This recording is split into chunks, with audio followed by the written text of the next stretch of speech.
My father vanished 50 years ago, but he left me $2 million. The door did not knock. It pounded. Three heavy blows that sent vibrations through the wall and rattled the framed photograph on the kitchen counter, the one showing a little girl sitting on a big man's shoulders at a county fair. Laughing so hard, her eyes were shut, holding a cotton candy bigger than her own head. The photograph rocked in its frame but did not fall. Agnes Holden stood at her kitchen sink with her hands still wet from the dishes and listened to the sound die away in the walls of the apartment she had lived in for 40 years. She was 81 years old. She weighed less than she had at 60. Her hair had gone fully white sometime in her mid-70s, and she had stopped fighting it because there was nobody left to fight it for. She dried her hands on the dish towel hanging from the oven handle, folded it carefully the way she always did, and walked to the front door. The man on the other side was maybe 35 thick through the neck, wearing a jacket with the Slater Property Group logo embroidered on the chest in gold thread. He held a clipboard in one hand and a roll of blue painter's tape in the other. He did not say good morning. He did not apologize for the hour. He looked past her shoulder into the apartment, the way people look at things they have already decided they own. He slapped a sheet of paper against the wall beside the doorframe and ran a strip of tape across the top. The paper read, "Notice of Eviction" in bold letters at the top. Below that, in smaller print, 30 days. Below that, the name of a property management company Agnes had never heard of and a phone number she would never call. She had lived in this building since 1984.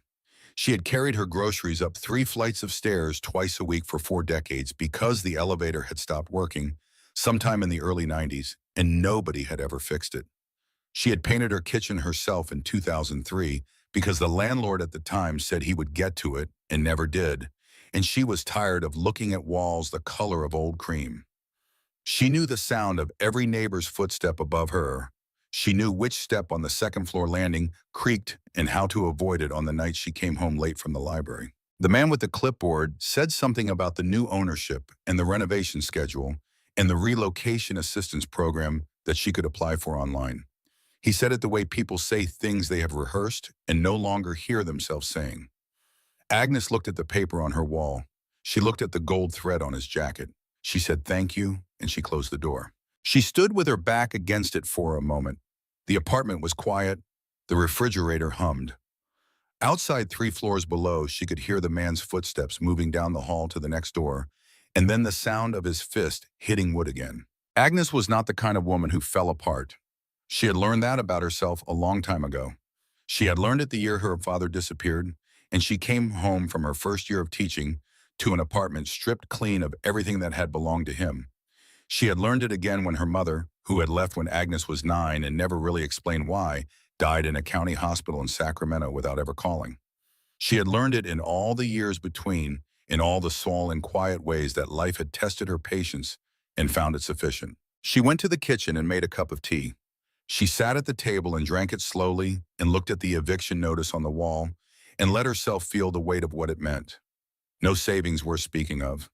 A pension that covered groceries and electricity and the twice-monthly bus pass and not much else. No children, no siblings she was still speaking to.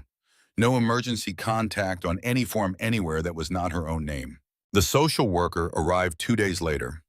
She was a young woman with a kind face and a tote bag full of pamphlets, and she sat across from Agnes at the kitchen table and spoke in that careful, measured voice that people use when they have already decided the person across from them cannot manage their own situation. She talked about senior housing assistance programs. She talked about income-qualified apartment listings. She talked about timelines and applications and follow-up appointments. Agnes listened. She nodded at the appropriate intervals. When the young woman left, Agnes washed both their cups, dried them, put them away. She stood at the kitchen counter for a moment with her hands resting on the edge of it and looked at the window and the November sky beyond it and made the internal accounting that people make when the numbers are not adding up and will not add up no matter how many times you run them. Then she walked to the bedroom. She opened the closet. She moved the winter coat on its hanger. She moved the shoebox containing her tax returns from the past 7 years. She moved the plastic bags folded inside plastic bags, the ones she kept meaning to throw away and never did. And at the very back of the closet on the floor, pushed against the baseboard in the far corner, was the thing she had been not looking at for 50 years. The saddlebag was worn brown leather, cracked along every seam, the color of something that had spent decades being dried out by sun and pressed down by darkness in equal measure. The zipper pull had broken off at some point and been replaced with a short length of wire twisted into a small loop. Agnes picked it up with both hands. It was heavier than she remembered. Or maybe she was just older. She carried it to the kitchen table and set it down under the light. She had not opened it since the night she found it. The night she came home from that first year of teaching in the summer of 1972 and walked into her father's apartment to find it empty. Not broken into, not robbed, just empty in that deliberate way, everything gone, his motorcycle missing from the space behind the building where he always parked it, his leather jacket gone from the hook by the door, his boots gone from under the bed, gone the way people go when they have decided to go. The only thing left was the saddlebag stuffed under the bed, like it had been put there in a hurry in the last few minutes before the door closed for good. She had held it that night the same way she was holding it now. She had felt the weight of whatever was inside. And she had made a decision that surprised her even as she was making it. She had put it in her closet in the back on the floor. She had worked the wire loop into the closed position. And she had promised herself that she would not open it because whatever Roy Holden had left behind in that apartment was Roy Holden's business. And she had spent her entire childhood inside Roy Holden's business, and she was done. For 50 years, the saddlebag had moved with her. 7 apartments across Portland, over 5 decades, and every single time she packed and unpacked, the saddlebag came with her and went into the back of the new closet and stayed there. She was not keeping it because she wanted it. She was keeping it because putting it in the trash would have been the kind of decision you cannot take back, and she had never been sure enough to make it. Now she sat at the kitchen table with an eviction notice on her wall and the saddlebag in front of her, and she reached for the wire loop. The zipper caught immediately. Rust had sealed the teeth together in stretches. Agnes worked at it with her thumbnail gently at first, then with more pressure, feeling the metal give in small increments. The leather groaned as the mouth opened. She reached inside.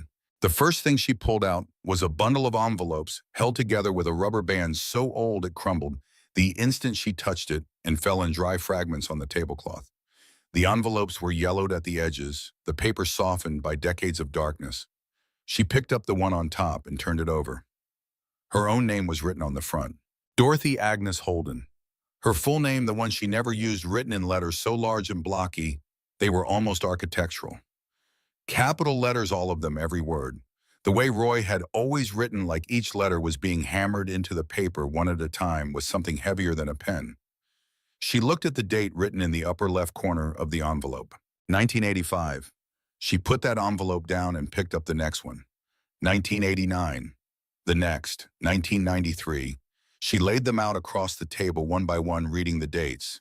1985, 1989, 1991, 1993, 1996, 1997, 1999, 2001, 2003, 2004. She counted them. 20 envelopes, spanning 19 years. The last one post-dated the year Roy had been legally declared dead by the state of Oregon by more than a decade. Agnes sat very still for a long moment. Her father had disappeared in 1972. He had been gone for 50 years. And somewhere in those 50 years, between the first letter dated 1985 and the last one dated 2004, he had been sitting at a table somewhere and writing to her. 20 times, over nearly 2 decades, writing her name on each envelope in those big block capital letters, and he had never mailed a single one. She put the envelopes aside and reached back into the saddlebag. Her fingers found cold metal, small and dense. She pulled it out. A brass key, the kind with a long barrel and a simple oval bow green with rust around the collar and the tip. Heavy for its size. She set it on the table. Beneath where the key had been, her fingers touched folded paper. She drew it out carefully. It was a hand-drawn map pencil on plain white paper that had gone soft and slightly translucent with age. No street names, no labels for towns or cities, just lines, some straight, some curved, and a series of symbols she did not recognize, small geometric marks placed at certain intersections of the lines. In the lower right corner, barely visible, a small cross shape with a circle drawn around the top of it. At the very bottom of the bag, pressed flat against the leather, was a bank receipt. The paper was so old the ink had faded to a faint gray-brown, barely a shade darker than the paper itself. Agnes threw Agnes tilted it toward the kitchen light. She could make out the numbers. The date was 1971. The account was with a bank she had never heard of at a branch address in downtown Portland. The amount listed under the word deposit was $742,000. Agnes read the number 3 times. She set the receipt down beside the key and the map and the 20 envelopes and sat with all of it spread out before her under the kitchen light and tried to understand what she was looking at. Roy Holden had been many things. He had been 6 feet 3 inches tall and 240 pounds, and he had possessed a beard that hung to the middle of his chest and a pair of hands that could bend steel without apparent effort. He had been a full-patch member of the Hells Angels out of Oakland since 1962, which was not a weekend hobby or a fashion choice. He had been loud when he was happy and quiet when he was angry, and Agnes had learned early which silence meant which. He had been in every measurable sense the most dangerous person she had ever personally known. He had also been the person who taught her to read, who sat with her on the fire escape on summer evenings and pointed out constellations with his thick finger and told her their names in both English and whatever else he could remember from the one semester of college he had attended in 1956 before dropping out. He had been the one who showed up at her 3rd grade classroom on Parents' Day and sat in a child-sized chair in his cut and his boots and answered every question the teacher asked as though it were the most natural arrangement in the world. He had loved her. Agnes had believed that for 50 years, and she still believed it. She just also knew that love and safety were not the same thing, and that Roy Holden had always been better at the first than the second. But $742,000 in 1971 was a different conversation entirely. She picked up the first envelope. Her thumbnail slid under the flap, which had come unglued with age and opened easily. Inside was a single sheet of paper folded in thirds. She unfolded it carefully. Roy's handwriting filled the page, the same large block capitals as the envelope. The letters crowded together in rows that wavered slightly from the horizontal, as though whatever surface he had been writing on was not quite flat. He said he was sorry. He said there had been no other way to do what he had to do. He said he had thought about her every day since the last time he saw her, and that he expected he would continue to do so. He said the money was real, and that it was hers and that she would know how to find it when she needed it badly enough. He said he loved her in a way that he had never been good at showing, but that he needed her to understand had always been there underneath everything, even underneath the parts of him that had frightened her. The last line of the letter said, "Someday you will know the real reason I left. And when you know it, I hope you will understand that I was trying to protect you, not abandon you." Agnes read that line twice. Then she folded the letter back along its original creases and set it aside and picked up the second envelope. She read all 20 letters that night. She made a second cup of tea at some point and let it go cold without drinking it. She read each letter slowly the way she had once read to her 3rd graders, when the story was the kind that required patience, not speed. She read them in chronological order, 1985 through 2004, and she watched Roy's writing change subtly across the decades, the letters perhaps slightly larger in the later ones, the pressure of the pen a little heavier as though the hand holding it had grown more deliberate with age. The letters were not confessions. They were not explanations, not yet, or not in any complete sense. They were what a man writes when he is talking to someone he cannot talk to. They mentioned places, towns in Nevada and New Mexico and Montana, names of roads that meant nothing to Agnes, names of people she had never met. Several of them mentioned a chapel, a small chapel Roy wrote in the 1997 letter, with a red-painted door on a road going up into the hills outside, a town too small to matter to anyone who had not been there. He mentioned it again in 1999, and in 2001 the chapel, the red door. The hills. He never said where exactly.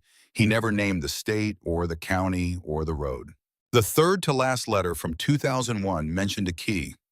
Agnes looked at the brass key on the table. The second to last letter from 2003 said only this: "Everything I owe you is already waiting." It has been waiting for a long time. You are the right person to carry this. You have always been the right person. I knew that before you did. She set the last letter down at 4 in the morning. The kitchen was very quiet.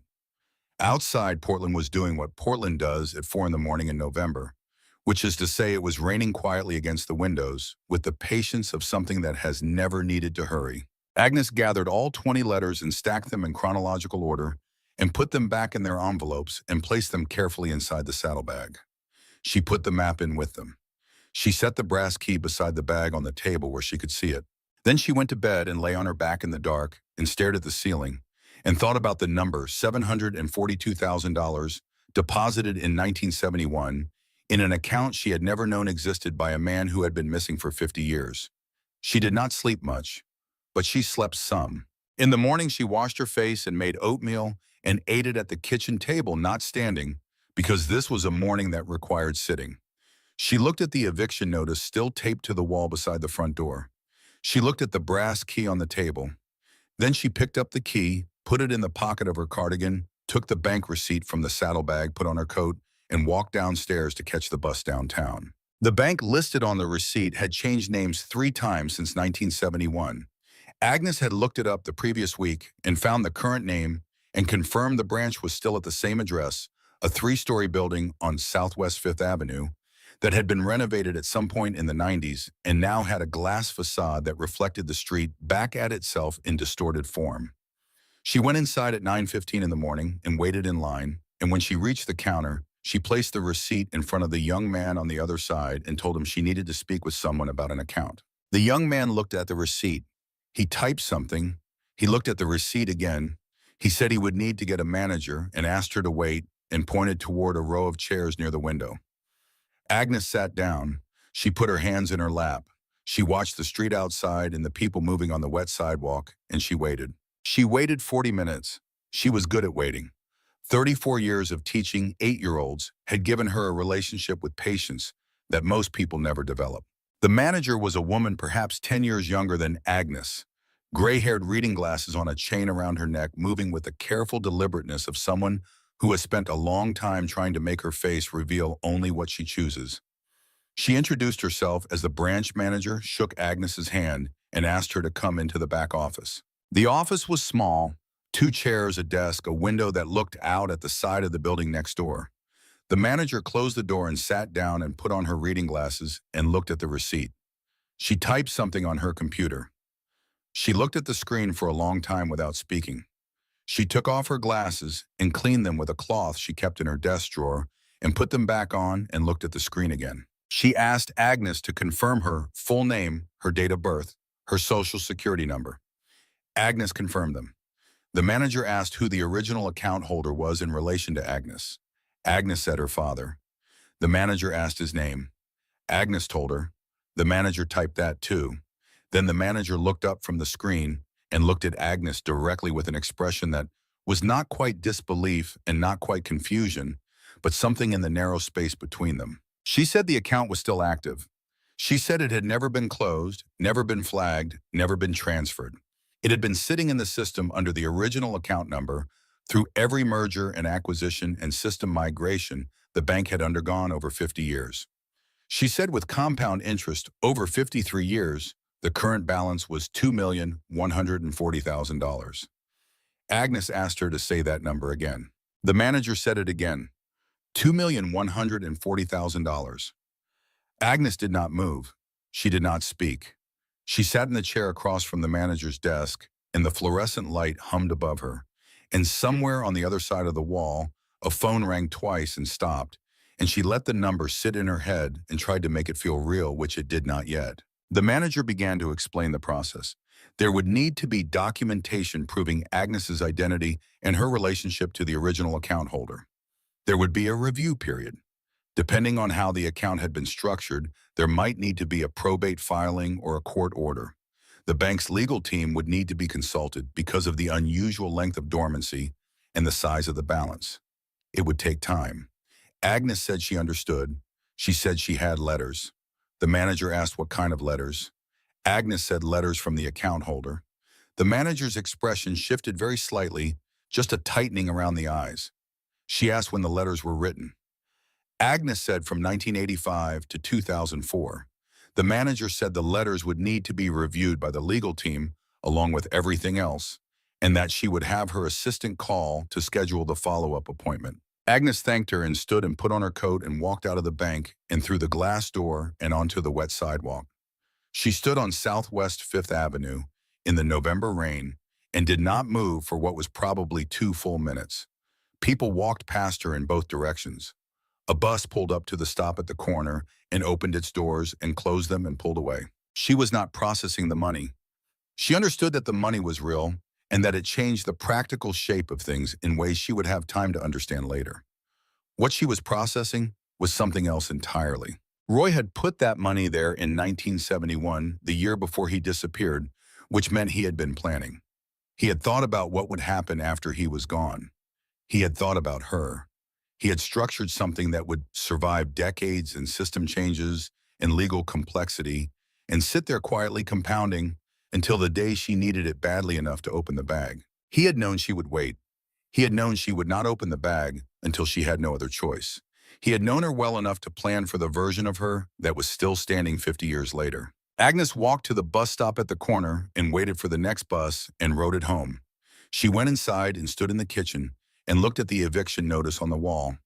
Then she took the saddlebag from the table and carried it to the bedroom and put it on the bed and sat down beside it and opened it again and took out the 20 letters in the map and laid them out on the bedspread. She read the 1997 letter again, the one about the chapel, the red door, the hills, the road too small to name. She took out the map and spread it open on the bed and looked at the lines and symbols. She looked at the small cross with the circle at the top in the lower right corner. She had looked at enough maps in her life to understand that a cross like that, in cartographic shorthand, typically indicated a church. She got up and went to the kitchen and opened her laptop and typed into the search bar the words Small Chapel Red Door, Oregon Hills. She found 17 results on the first page. She narrowed the search by cross-referencing the general directional information in Roy's letters, the references to a drive of some hours north to terrain that was hilly and forested to a town small enough that most people passed through without slowing down. Ridgway, Oregon, population 412, 3 hours north on roads that got smaller as you went. A chapel on record with the County Historical Society noted as a non-operational private structure. Built in 1887, last known use as a place of worship, 1961. Current ownership unclear. Agnes put the map back in the saddlebag. She zipped it shut. She sat for a while with the key in her hand and thought about the woman who had spent 50 years making the quiet choice not to open a bag at the back of a closet. She thought about Roy sitting somewhere in the years between 1985 and 2004, writing letters to a daughter he had left behind, sealing each one and addressing it in those big block capitals, and then putting it with the others and not mailing it. Night after night, year after year, she thought about his last letter. You are the right person to carry this. Agnes Holden set the key on her nightstand. She was 81 years old. She had 17 days left on a 30-day eviction notice. She had a bank account she could not yet access, a map she did not entirely understand, and a key that fit a lock she had not yet found. She got up and went to the kitchen and started making dinner. The photograph on the kitchen counter had settled back into its frame. The little girl on the big man's shoulders, both of them laughing, the cotton candy enormous and improbable between them. Agnes glanced at it while she waited for the water to boil. She had not looked at it that way in years. Not as a photograph of two people, as a photograph of a conversation that had been going on apparently for much longer than she had known.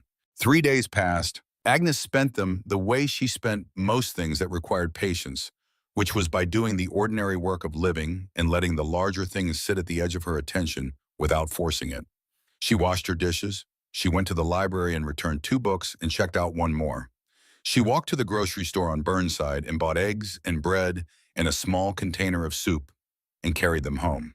She called the number on the eviction notice, not because she expected anything useful, but because she believed in documentation, in having a record that she had tried the proper channels before she tried anything else. The woman who answered told her the relocation assistance application was available on the website. Agnes said she did not drive and asked if there was a paper form. The woman said she would mail one. It never arrived. On the morning of the fourth day, Agnes was sitting on the bench outside the bank on Southwest Fifth Avenue, waiting for her second appointment with the branch manager. The appointment was at 10. She had arrived at 9:40 because she had learned over 81 years that being early was the only kind of control available to people who had no other kind. She had the saddlebag at her feet. She had her folder of documents on her lap. The letters were organized in chronological order inside a plastic sleeve, the receipt, her social security card, her birth certificate, Roy's name on her birth certificate, in the space that said father. A man sat down on the bench beside her. She registered his presence the way you register a change in the temperature of a room. She did not look up immediately. Then she heard him say her name. Not Agnes, her full name, Dorothy Agnes Holden. She looked up. He was perhaps 62 years old, which was a guess she made from the set of his face and the way he held himself rather than from any obvious markers of age. He looked like someone who had worked with his hands for a long time and had recently stopped. His jacket was plain canvas, the color of a road in winter. His hair was gray and cut close. He was looking straight ahead at the traffic on Fifth Avenue and not at her. His name, she would learn later, was Hadley Cross. He said he had known her father. He said the money in that account was real, but it was not the whole story. He said the letters were not the whole story either. He said there were things Roy had not been able to put in writing because some things cannot be put in writing without putting the people you love in danger. Agnes watched the side of his face and waited. He reached into the inside pocket of his canvas jacket and took out a photograph. It was printed on plain copy paper, the way you print something at a library or a drugstore, the color slightly washed out. He held it out toward her without looking at her, and she took it. 7 men standing in front of a roadside diner. The building behind them was flat and low, and the land around it was dry, the kind of dry that belongs to Nevada or Eastern Oregon or the high desert of New Mexico. The sky in the photograph was very blue. There was a date printed in the lower right corner of the image in white numerals. 2019. Agnes looked at the men. 6 of them she did not know. They were large men, most of them built in the way that men who have spent decades on motorcycles are built wide through the shoulder, settled into their own weight. They stood with their arms loose at their sides or crossed over their chests with the ease of people who have nothing to prove in the particular moment being photographed. The 7th man was standing at the back of the group, slightly apart from the others. His arms were crossed. His chin was lifted just slightly. His beard was long dark brown with gray in it, hanging to the middle of his chest. His face had not changed. Agnes brought the photograph closer. She looked at the line of his jaw, the set of his eyes under heavy brows, the specific way his weight was distributed, more on the left foot than the right, a habit he had carried since a fall from a bike in 1968 that had left his right knee with a tendency to ache in cold weather. She knew that about him. She had watched him stand that way her entire childhood. Roy Holden had been born in approximately 1937. The photograph was dated 2019. He would have been 82 years old the year that photograph was taken. The man standing at the back of that group looked 45. Agnes lowered the photograph to her lap. Hadley Cross stood up from the bench. He buttoned the top button of his canvas jacket with the deliberate motion of a man concluding something. He said the men in the photograph were the same men Roy had ridden with since the early 60s. He said not one of them looked any different than they had 50 years ago. He said they were still out there and that Roy had sent him here today because the situation had changed in a way that made contact necessary. Agnes asked what situation. He turned his head and looked at her directly for the first time. His eyes were gray and careful and held in them the particular quality of a person who has spent a long time knowing things he cannot say. He said Warren Slater. Then he walked away. He turned south on Fifth Avenue, and by the time Agnes got to her feet, he had already gone around the corner, and the sidewalk was just sidewalk again. Agnes stood holding the photograph for a moment. Then she put it carefully in her folder between 2 of the letters and went inside the bank for her appointment. The appointment lasted an hour. The manager explained the review process, the documentation requirements, the timeline. Agnes answered every question and provided every document asked of her and left with a list of additional materials to gather and a follow-up date 2 weeks out. She was efficient and thorough and gave no indication of the fact that she was thinking about something else almost entirely. She rode the bus home. She sat at the kitchen table with the photograph in front of her and her hand flat on the surface beside it, and she looked at Roy Holden, standing at the back of a group of men in front of a diner in the high desert in 2019, looking exactly as he had looked when she was a child. She thought about what that meant. She thought about it the way she thought about things that did not fit any existing frame of understanding, which was carefully and without rushing toward a conclusion she was not yet equipped to reach. Then she pulled Roy's letters out of the folder and read the 1997 one again. The chapel, the red door, the hills, the... She got up and went to the bedroom and changed into the clothes she wore when she meant to do something that required more than ordinary effort. Wool pants, sturdy shoes, her good coat with the deep pockets. She put the saddlebag on the bed and took out the map and folded it carefully so the section she needed was on the outside. She put the brass key in her right coat pocket. She put $40 in her left. She called the car rental place on Morrison Street. She gave them her credit card number and her license number. The young man on the phone asked if she had any questions about the vehicle. She said no. She asked if the seat adjusted forward. He said it did. She left a note on her kitchen table that said where she was going and approximately when she expected to return in the event that anything happened, because she was 81 years old and she was not naive about what 81 meant on a road she had never driven before. She addressed the note to no one in particular and put it under the salt shaker where it would be visible. Then she picked up her bag and went downstairs and walked to the rental place on Morrison. She had not driven regularly in 15 years. She was not a nervous driver. She was a methodical one. She checked all 3 mirrors before she pulled out of the rental lot, and she signaled every lane change, and she kept both hands on the wheel, and she drove north out of Portland on Highway 30 into the hills. It took 3 hours and 12 minutes. The last 40 minutes were on roads that narrowed steadily, the trees thickening on both sides until the sky was reduced to a strip of pale November light running along the top of the windshield. She passed through Ridgeway without slowing, which was easy because Ridgeway was 4 blocks long. A gas station, a diner with a buzzing neon sign, a feed store, a post office the size of a bedroom. She continued north on the road indicated by the map, and after half a mile she found the gravel turnoff running between 2 rows of oak trees so old their branches had grown together overhead into a canopy. She parked the rental car at the end of the gravel road and sat for a moment with the engine off. The silence outside was very complete, the kind of silence that exists in places that have not heard human noise in a long time. She got out of the car.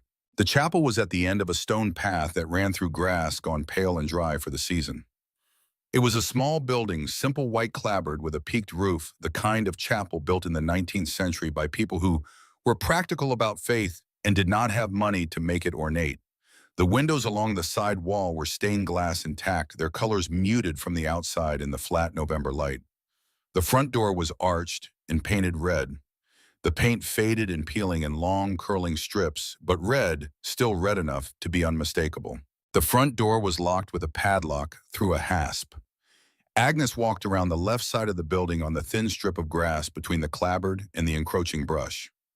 At the back left corner, there was a smaller door plank. Wood unpainted with a single keyhole lock.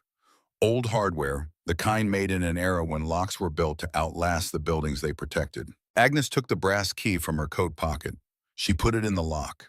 The key turned with resistance, then with a solid series of clicks as the tumblers moved and the door swung inward into shadow. She stepped inside and stood still while her eyes adjusted.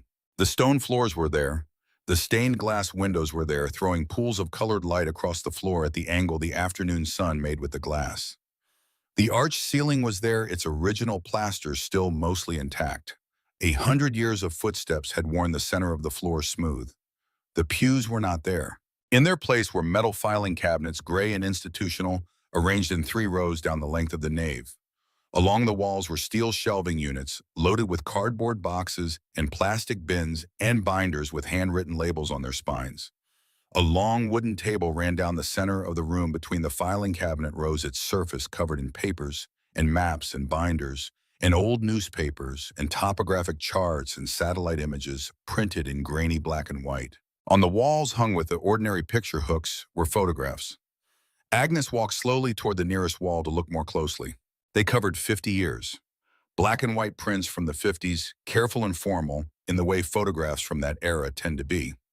Color snapshots from the 60s with the particular green saturation of early Kodachrome. Polaroids from the 70s and 80s with their white borders and their tendency to yellow at the center. Digital prints from the 90s and 2000s sharper, larger. In every photograph, regardless of decade, regardless of location, the men pictured were the same men. Not similar men, the same faces, the same builds, the same specific way each one held himself identifiable, as you identify a friend across a parking lot from their posture alone before you can see their features. Agnes walked the length of the wall and then turned and walked the other length. She found Roy in nearly every photograph, always toward the back, always with his arms crossed or his weight shifted left, always with the beard which had gone from dark brown to dark brown with gray at some point in what looked like the 90s photographs, and which had stayed that way in every photograph taken after that. In a photograph that appeared to be from the early 50s, Roy Holden looked perhaps 20 years old, which matched with a birth year in the middle of the previous decade. In the photograph Hadley Cross had given her outside the bank that morning, dated 2019, he looked 45. Between those two data points was nearly 70 years of photographs showing a face that simply did not change. Agnes stood at the long wooden table and put both hands on its surface and breathed carefully for a moment. The colored light from the stained glass moved slowly across the stone floor as the sun moved outside. She found the journal on the table half under a topographic map of southern Nevada. The cover was dark brown leather worn through to a lighter color at the corners and along the spine with a simple clasp that was not locked. She recognized the cover. Roy had carried a journal like this on his belt when she was a child, tucked into a leather sleeve, hooked to the same belt that held his keys. She had always assumed it contained something she was not supposed to see, and she had known better than to ask. She sat down in the single wooden chair at the table and opened the journal. His handwriting filled every page. The same large block capitals slightly compressed on the journal's narrower lines, the same heavy pressure against the paper. She read it from the beginning. Roy wrote that in the summer of 1961, he and 3 other members of his chapter were riding east through Nevada at night. They had been on the road for 2 days and were tired and low on fuel and had turned off the main highway onto a dirt road looking for a shortcut to the next town. The dirt road wound down into a dry wash, a flat-bottomed gully where a creek had run in some previous century and left behind a bed of pale stones under a layer of sand. They stopped there because one of the bikes was overheating. They killed the engines and sat in the dark on the edge of the wash and drank the last of their water and waited for the engine to cool. That was when they saw it. Roy did not describe it precisely. He used the word source, which he placed in the text without explanation, as though he had arrived at the word after considering and rejecting others and decided it was the closest available approximation. He wrote that it was partially embedded in the floor of the wash in the sand at a depth that was hard to estimate because only part of it was visible. He wrote that it was not man-made. He wrote that this was immediately and completely apparent in the way that certain things are apparent before you understand why. He wrote that it was old in a way that had no useful comparison. He wrote that they touched it, all 4 of them. He did not write that this was a considered decision. He wrote that it happened the way some things happen without deliberation, without the possibility of not happening. The following morning, a gash on the forearm of one of the men that had been deep enough to require stitches and had been roughly bandaged for 2 days was closed. Completely closed. Not scabbed, not healing, closed as though it had never been opened. Over the following weeks and months, other things became apparent. Bruises that faded overnight, a broken hand that straightened itself, and then slowly across the span of years, rather than weeks, the understanding that they were not aging. That the ordinary erosion of the body that begins in a man's 30s and accelerates through the following decades had simply stopped. Roy wrote that this was not a gift. He wrote that sentence in isolation on its own line, with space above and below it. He wrote that he meant it in the plainest possible sense as a statement of fact and not as ingratitude or performance. It was not a gift. It was a condition that arrived without asking and could not be refused and carried with it consequences that took years to fully understand. The primary consequence was invisibility of a different kind than the kind Agnes had lived. You cannot stay in one place when you do not age. You cannot maintain relationships across decades with people who are aging normally, people who will notice people who will ask questions that cannot be answered. You move. You invent new names, new histories, new reasons for being wherever you are. You watch the people you care about grow older while you remain the same, and you understand eventually that staying close to them is not a kindness. It is a cruelty. Roy wrote about leaving Agnes over the course of 3 pages near the middle of the journal. He wrote that he had waited until she was established in her own life, her teaching job, her own apartment, some form of stability that did not depend on him. He wrote that leaving was not the same as abandoning, though he understood that from where she stood, there would be no perceptible difference. He wrote that the saddlebag and the account and the letters were the only form of continued presence available to him. He wrote that he had chosen her to carry the knowledge of this place and what it contained, not because she was the toughest or the most capable person he could think of, but because she was the most steady, the kind of person who carries weight without making noise about it. He wrote that the source could not be left unguarded, that the 4 of them had maintained watch over it for decades, and that the decades had been long, and the isolation required to keep the secret had accumulated in ways that no amount of physical endurance could compensate for. They needed someone to know the truth, not to act on it, not to protect it with force or fight for it, just to know. To be the person who held the knowledge as a knowledge the way a river holds a stone present, impermanent, and beneath the surface. Agnes reached the last written page of the journal as the stained glass light on the floor had shifted to the longer angles of late afternoon. She sat for a moment with the journal closed on the table in front of her and the colored light moving slowly around her feet. She put the journal back where she had found it. She walked once more along the wall of photographs. Then she walked to the door she had come in through and stepped out into the cold air of the Oregon hillside and pulled the door shut behind her and locked it. She walked back down the stone path to the rental car and got in and sat with her hands on the wheel in the early darkness under the oak canopy and allowed herself a few minutes of something that was not quite crying, but was in the same neighborhood. Then she started the engine and drove south back toward Portland. She was 80 minutes from home when her mind returned to the name Hadley Cross had said on the bench outside the bank. Warren Slater. She had seen that name on the jacket of the man who had posted the eviction notice on her wall, Slater Property Group. She had thought it was a coincidence of a mundane kind. Large property management companies bought up old residential buildings all the time. But Hadley Cross had said that name with a specific weight, not as background information, as a warning. Agnes drove south through the dark and turned the shape of that warning over carefully in her mind. She reached her building at 8:30. She carried the saddlebag upstairs.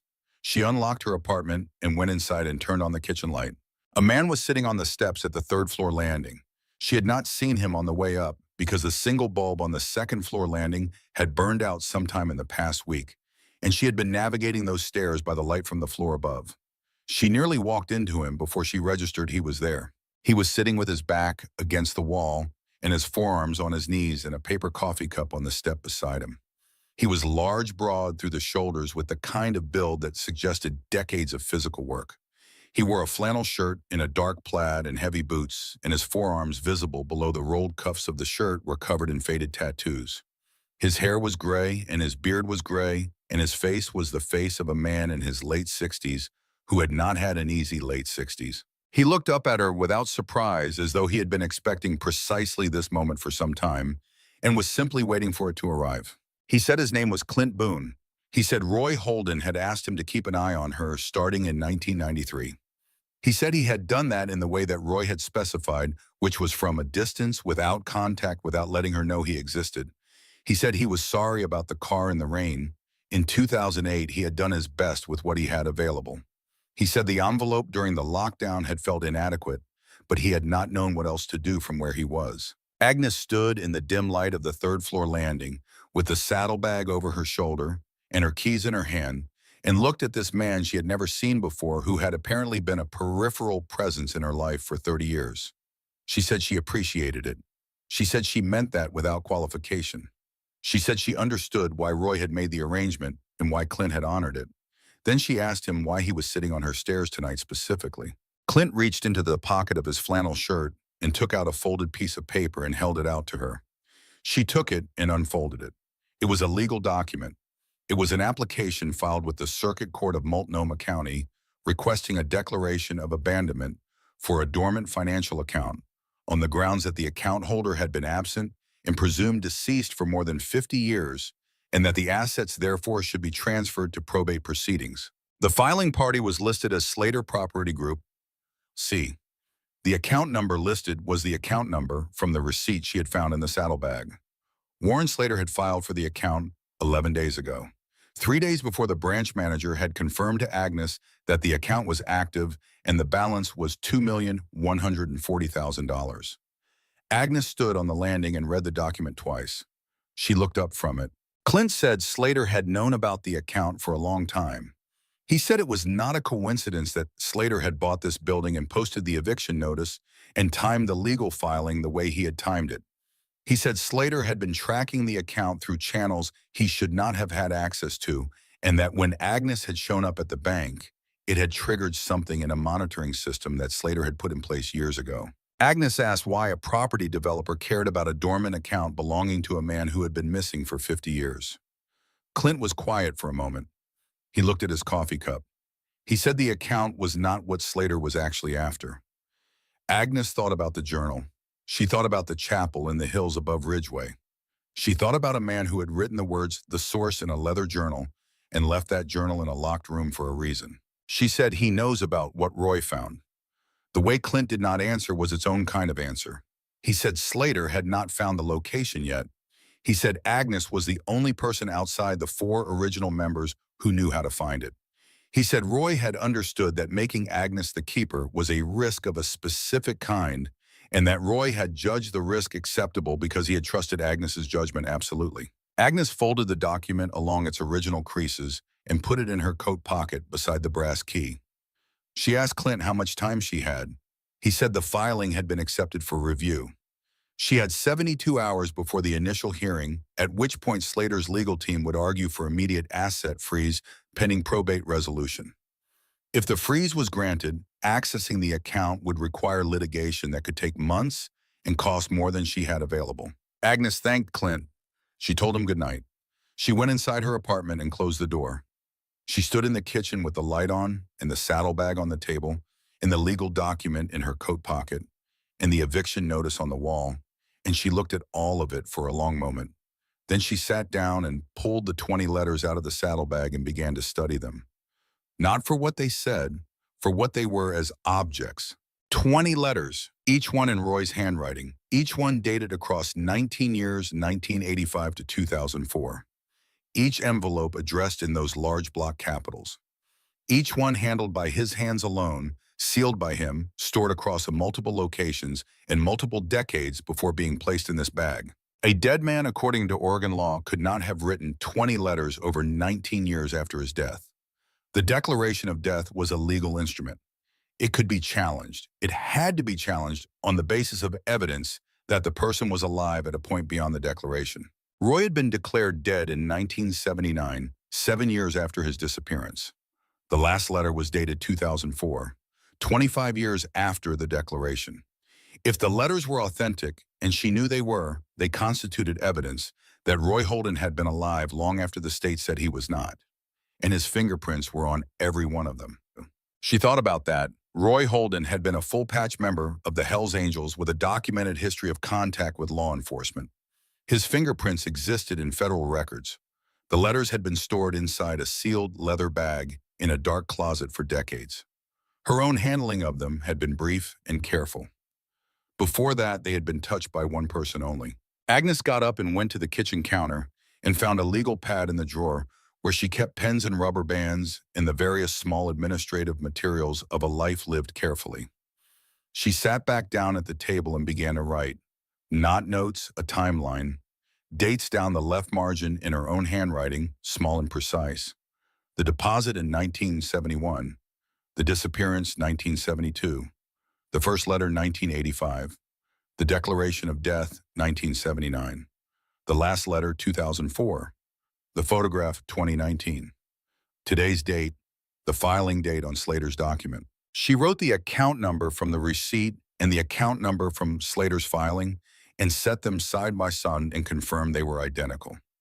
Then she wrote a single question in the margin. How did Slater know this account existed before I went to the bank? She sat with that question and worked backward through the timeline. The eviction notice had been posted 11 days ago. The court filing had been submitted 3 days before Agnes had sat in the branch manager's office and confirmed the account balance, which meant Slater had known the account number and its approximate contents before Agnes herself knew. The only way to obtain that information was through the bank's internal records, and accessing those records without legal authorization was a federal violation serious enough to invalidate the entire basis of his filing. Agnes looked at what she had written on the legal pad. She looked at the letters on the table. She looked at the photograph from Hadley Cross still in her folder. Slater's filing rested on two foundations.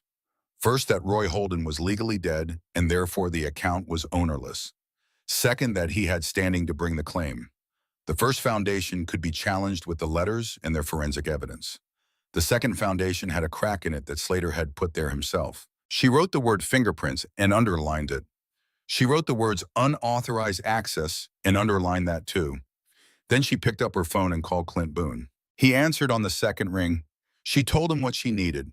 She told him clearly and specifically, someone who understood forensic documentation procedures, someone with the background to expedite an analysis request that would hold up to legal scrutiny available today. She told him she would handle the bank herself and asked him to make sure his people followed her lead. Clint said there was a man named Webb Mercer, retired from 22 years in financial crimes investigation, currently a chapter member in Portland. He said he would make the call. Agnes thanked him and ended the call and looked at the clock.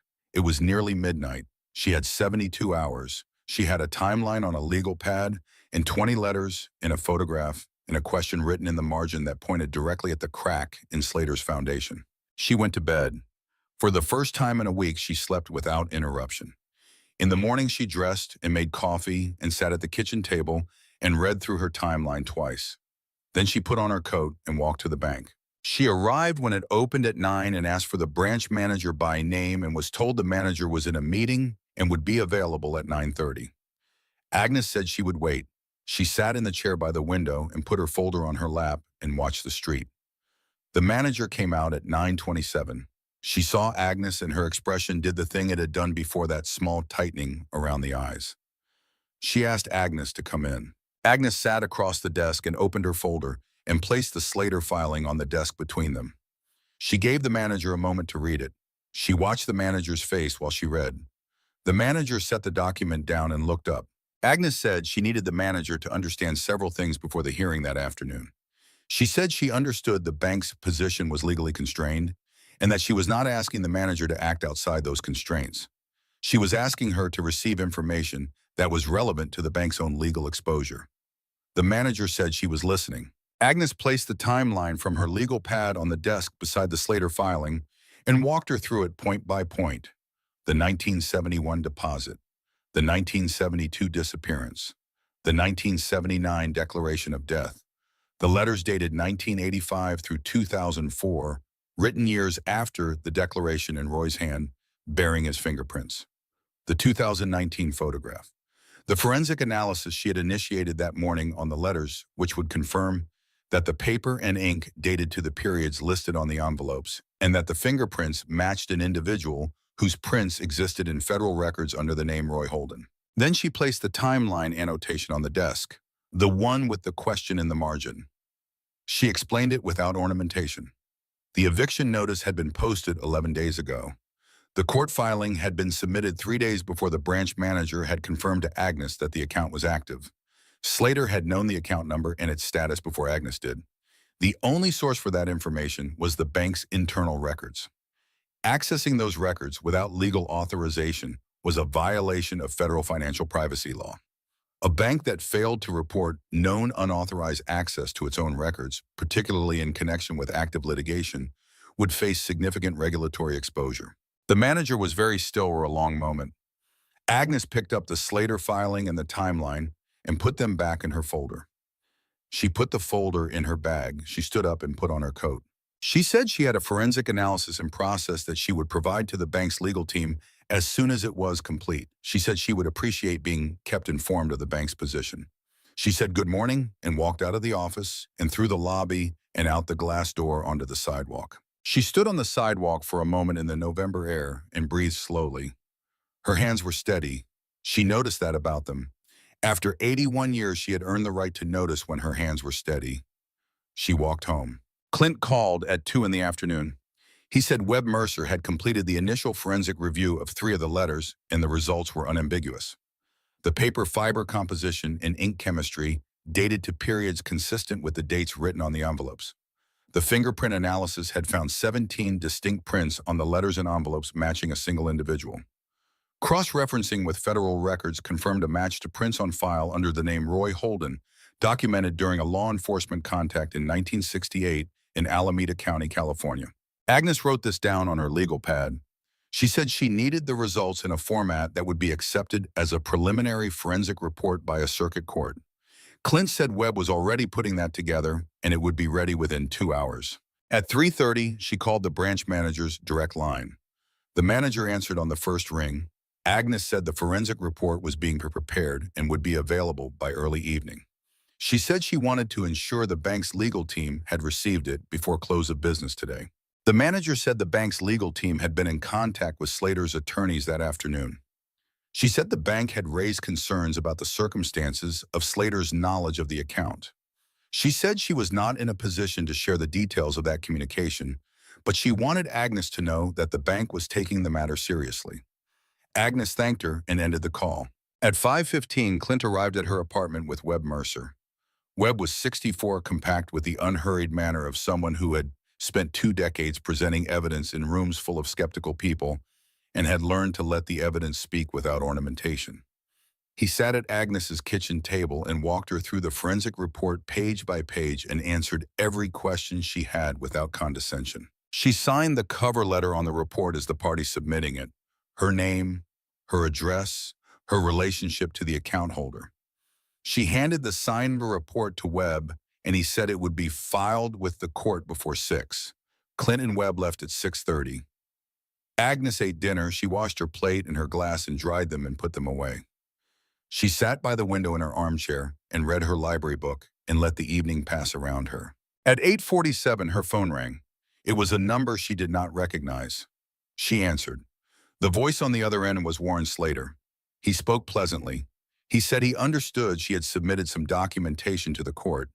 He said he admired her initiative. He said these things had a way of becoming complicated and expensive and protracted, and he wanted to offer her the opportunity to simplify the situation for both of them. He said the offer he had made at her door was still available. Agnes listened to him finish. She said she was not interested in his offer. She said the forensic report established beyond reasonable challenge that the account holder was alive at multiple points after the declaration of death, and that the declaration was therefore legally void. She said his filing was based on a void declaration and on account information he had obtained through unauthorized access to protected financial records, which was a federal matter now in the hands of the appropriate parties. Slater was quiet for a moment. The pleasantness in his voice did not disappear. It simply became a different kind of pleasant, the kind that is the surface texture of something that is not pleasant at all underneath. He said she should think carefully about what she was choosing. He said there were aspects of this situation she did not fully understand. He said the people involved were not people who responded well to complications. He said he was genuinely trying to help her avoid becoming a complication herself.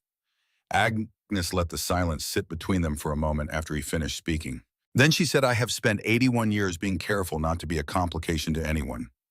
I have been invisible and quiet and grateful for small things my entire life. I am done with that now.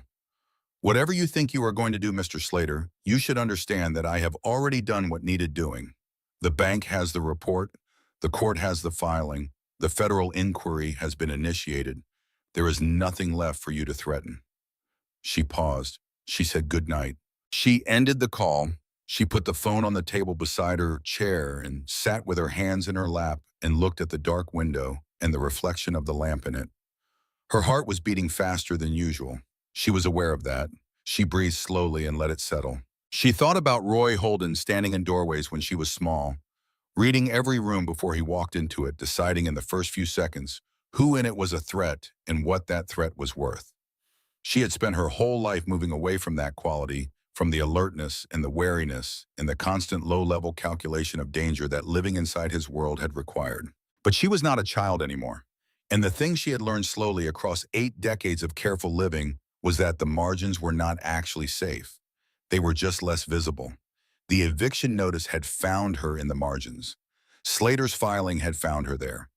Invisibility had never actually protected her. It had only delayed the moment when she would have to stand in a doorway and decide for herself who the threat was and what it was worth. She fell asleep in this chair that night, with the book open on her lap and the lamp still on.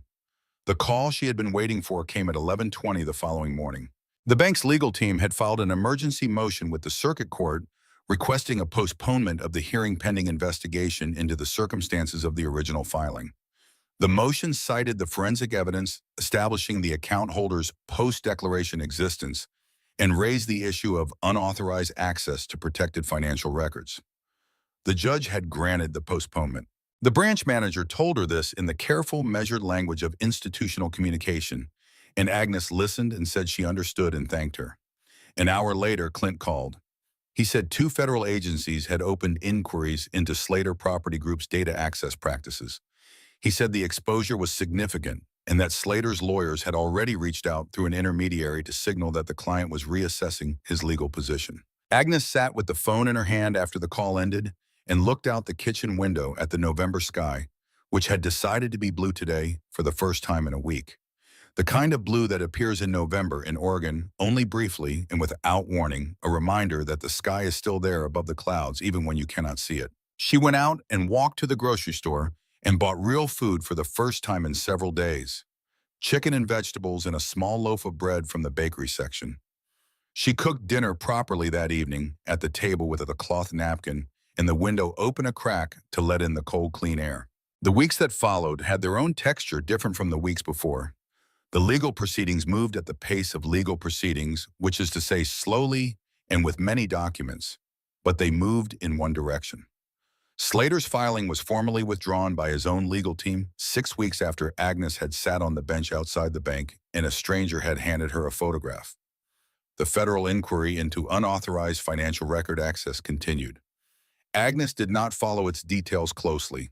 She had provided her documentation to the relevant parties and left the rest to people whose job it was to pursue such things. She went back to the bank on a Tuesday morning in December with Webb Mercer's completed forensic report and her folder of letters and her birth certificate and her social security card, and she sat across from the branch manager and signed the transfer documentation that had been prepared by the bank's legal team. The manager explained each document before Agnes signed it. Agnes read each one before she signed it. The process took 90 minutes. When it was done, she walked out into the December air with $2,140,000 in an account with her name on it. She did not feel the way she thought she would feel. She had expected something large, some correspondent internal event to match the scale of the external one. What she felt instead was quiet. The particular quiet of something that has been uncertain for a long time becoming certain. The quiet of a door closing on a room full of noise you have been hearing for so long, you stopped noticing it until it stopped. She found an apartment in the first week of January. Ground floor of a building on a quiet street in southeast Portland, 4 blocks from a library branch she had always liked but considered too far to walk to regularly. The walls were white and the windows faced south, and in the afternoon the light came through the glass and crossed the kitchen floor in a slow diagonal. The door had a deadbolt that locked from the inside. The first evening she moved in after the movers left and the boxes were stacked around her, she stood alone in the empty apartment and locked and unlocked that deadbolt until she understood in her body, not just her mind, that the lock worked and that she was the one who controlled it. She paid the moving company. She paid the rent and the deposit. She bought a new mattress and a kitchen table that did not wobble and a second-hand armchair for the corner by the window. She called Clint and left a message giving him her new address in case Roy needed to reach her through that channel. She did not explain further. She did not go looking for Roy. She considered it the way you consider things you have decided against, but want to examine honestly before setting down. She thought about the men in the photographs on the chapel wall and the decades of discipline required to maintain a secret of that magnitude. She thought about what Roy had written in the last pages of the journal. They needed a keeper, not a seeker, someone to hold the knowledge without using it. She thought about the specific quality he had named when he chose her for that role. She set it down. 3 weeks after she moved into the new apartment, she found a package on the welcome mat outside her front door on a Wednesday morning when she went to get the newspaper. It was wrapped in brown paper, no return address, no postmark, no mailing label of any kind. She picked it up and brought it inside and set it on the kitchen table under the south-facing light. She unwrapped it carefully, preserving the paper the way she preserved things that seemed to have been handled with intention. Inside was a photograph. A single photograph, 8 by 10, printed on proper photographic paper, with weight and surface to it. It showed a man standing alone on a hillside. The grass around him was green in the way that grass is green in late spring, a deep, uncomplicated green. Behind him, the land rolled away toward a line of mountains blue with distance. The sky above the mountains was very clear. The man was tall and broad through the shoulders with a long beard that reached the middle of his chest. He was standing with his weight slightly to the left, the right foot just behind the left. He was squinting into the sun, and his features were clear in the light that fell across the left side of his face. He was not looking at the camera. He was looking at something to the right of it, something in the middle distance, something outside the frame. His arms were loose at his sides. And at the left corner of his mouth, just barely visible in the afternoon light, there was the beginning of a smile. The kind of smile that comes when something you have worried about for a long time turns out to have gone the right way. Agnes turned the photograph over. On the back in the large block capital letters she had known her entire life, a single word: steady. She sat at the kitchen table and held the photograph in both hands and looked at his face for a long time. She had been 6 years old the last time she sat on his shoulders at the county fair with the cotton candy and the laughter and the sun. She had been 27 the last time she stood in a doorway and watched him, not knowing she was watching him for the last time. She had been 81 when she reached into a closet and pulled out a leather bag that had been waiting 50 years for exactly that moment. She was still 81 some months further along, sitting in a kitchen in Portland in January light, and Roy Holden was somewhere on a green hillside with mountains behind him, alive, unchanged, standing the way he had always stood, and the expression on his face was the expression of a man who had been carrying something heavy for a very long time and had just set it down safely. Agnes did not cry. She had cried at 8 years old when her mother left without a note. She had cried at 27 when she found the empty apartment. She had cried briefly 2 minutes in a rental car parked under oak trees in the hills above Ridgeway, Oregon. She did not need to cry now. What she felt was not grief or relief or sorrow. It was more like recognition. The feeling of seeing something you have always known was there but have never been able to point to directly. She got up and went to the bedroom. She took the old photograph from the nightstand, the one from the county fair. She set it there. She placed the new photograph beside it. 2 photographs, 60 years apart, the same face in both of them unchanged by 6 decades of time that had altered everything else in the frame. In the first, he was looking up at a laughing child with an expression of complete and uncomplicated happiness. In the second, he was looking at something in the middle distance with an expression steadier and older, in ways that had nothing to do with how he looked and everything to do with what he had carried. Agnes stood at the nightstand and looked at both of them. Then she went back to the kitchen and put the kettle on. She had books she wanted to read. She had a library 4 blocks away. She had a kitchen table that did not wobble and a window that faced south and an armchair in the corner where the afternoon light arrived at exactly the right angle. She had enough money now that the problems she faced were the kind that come from having something rather than the kind that come from having nothing. And she had learned over 81 years that the first kind, while not simple, were at least the right kind to have. She poured the tea when it was ready and stood at the kitchen window and looked at the street below, at the ordinary people walking on the sidewalk in the January cold, with their coats pulled close and their breath showing in the air. None of them knew what was in the apartment they were passing. None of them had any reason to. Some secrets are not burdens. Some secrets are simply the shape that love takes when it cannot move through the world in the ordinary ways. When it cannot knock on the door in the evening or sit at the table or speak its own name out loud. when it has to find other channels, longer routes, slower forms of delivery. 20 letters written over 19 years and never sent. A bank account compounding quietly for half a century. A brass key for a door on a hillside in Oregon. A map drawn by hand on paper that had gone soft with age.